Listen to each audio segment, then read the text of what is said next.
Përshëndetje.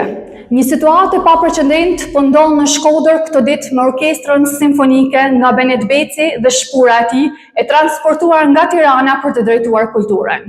Para disa ditësh kemi bërë prezent heqjen e shumë muzikantëve të kësaj orkestre në mënyrë të fshehtë dhe të pabarabartë, përmes një konkursi as pak transparent nga ana e bashkisë, ku sot e gjithë ditën nuk janë shpall fituesit dhe nuk dihet fati i tyre. Ditën e djeshme, në një prononcim të gjatë në media dhe në rrjetin e tij social, drejtori artistik dhe dirigjenti i orkestrës simfonike, zoti Jetmir Barbullushi, lëshoi akuza të rënda ndaj Bashkisë Shkodër dhe Benet Becit, duke deklaruar se e kishin shkarkuar pa e vënë në dieni.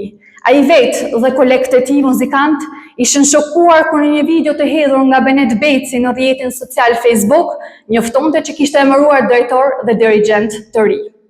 Jetmir Barbullushi është embleme e artit dhe e kulturës mbar shqiptare, si dirigjent dhe kompozitor. Të hedhësh baltë mbi figura të tilla, me kontribute të jashtëzakonshme në skena kombëtare dhe ndërkombëtare, është jo vetëm e turpshme, por edhe e pafalshme. Për 51 instrumentist u bë audicion, ose gjoja audicion, por ama dirigjenti shkarkohet me Facebook.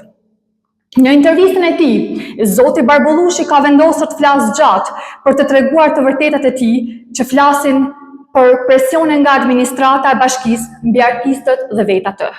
Partia Demokratike i bën thirrje Bashkisë Shkodër dhe Benet Becit të ndalë menjëherë këto stile të vjetra të luftës së klasave mbi artistë të shkodran dhe të kthejë në normalitet funksionimin e orkestrës simfonike, si aseti më i çmuar që kemi.